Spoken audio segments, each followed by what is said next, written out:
Shalom teman-teman, saudaraku yang terkasih dalam Kristus.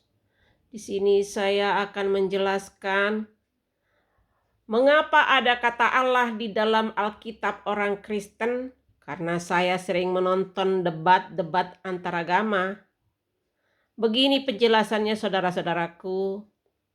Alkitab orang Kristen itu sudah ada sebelum lahir agama Islam. Zaman dulu sebelum lahir agama Islam, negara-negara Arab itu penduduknya adalah Kristen pada umumnya. Dan mereka memakai Alkitab bahasa Arab. Di Alkitab bahasa Arab itu sudah ada tulisan kata Allah. Itu belum lahir loh agama Islam. Agama Islam itu masih agama yang baru lahir ke muka bumi ini, yaitu pada abad ke-7. Itu sangat jauh jaraknya. 700 tahun kemudian barulah lahir agama Islam, yaitu di abad ke-7. Jadi teman-teman atau saudara-saudaraku yang terkasih dalam Kristus, jangan mau dibingung-bingungin. Jangan mau deh debat-debat dengan agama lain. Kalau prinsip saya ya, saya tidak akan mau debat-debat dengan agama lain. Kecuali untuk menjelaskan, saya mau menjelaskan itu untuk debat gitu ya, menjelaskan.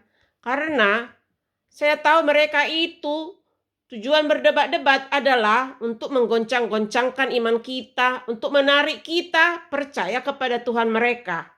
Sehingga kita goyah dan bimbang dan tidak percaya lagi pada Tuhan Yesus. Karena saya tahu tujuan debat-debat itu adalah mencari jiwa bagi mereka, mencari orang lain untuk masuk ke percaya kepada Tuhan mereka. Jadi goyahlah kita kan dibuat, karena kita udah goyah, ya ditariklah, mudahlah kita diarahkan ke agamanya. Kalau saya sih, prinsip saya nggak mau sih. Cukup menghormati aja. Ngapain sih debat-debat? Saling menghormati aja. Agamamu, agamamu, agamaku, agamaku. Itu sudah cukup kan, saling menghormati. Toleransi antar umat beragama. Sudah cukup toh. Saling menghormati. Tidak perlu saling debat-debat supaya kau tarik kau masuk agamaku. Sudah debat-debat supaya goncang imanmu. Tidak perlu begitu. Karena iman itu adalah agama itu keyakinan kita masing-masing ya. Kepercayaan kita masing-masing kepada Tuhan kita. Tidak perlu kita paksa-paksa orang ikut agama kita contohnya. Kita debatin dia supaya dia goyah. Itu namanya ya janganlah seperti itu. Jangan mau debat-debat dengan agama orang lain, itu saja cukup. Itu namanya kita memberi celah bagi si iblis. Kan dibilang janganlah memberi celah bagi si iblis, kata firman Tuhan. Jika kau mau debat-debat dengan agama orang lain, kalau kau debat sama seagamamu tak masalah.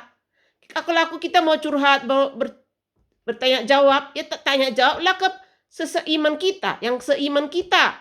Lihat dia seiman gak dengan kita. Jangan kita curhat, tukar pikiran dengan agama lain. Nanti dikasih pandangan yang aneh-aneh, yang tidak sejalan dengan iman kita. Jadi kalau mau tukar pikiran tentang agama Alkitab, tentang agama kita, ya tanyalah yang seiman sama kita. Jangan dengan iman orang yang beda iman dengan kita.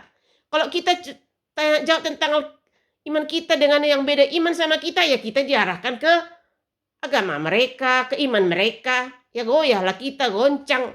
Apalagi kalau nggak tahu apa-apa, diputar-putarilah. Makin goyahlah imanmu, digoncang-goncangkanlah. Ya saling menghormati aja sih, ngapain sih? Kita hidup ini kan toleransi juga antar umat beragama, saling menghormati agamamu, agamamu, agamaku, agamaku. Kita hidup ini harus saling toleransi toh, saling menghormati agama yang berbeda agama, hidup rukun-rukun gitu saja sudah cukup. Tidak perlu mendebat-debatin agama orang lain, menggoncang-goncangin iman orang lain, cobek-cobekin iman orang lain supaya tertarik ke agamanya.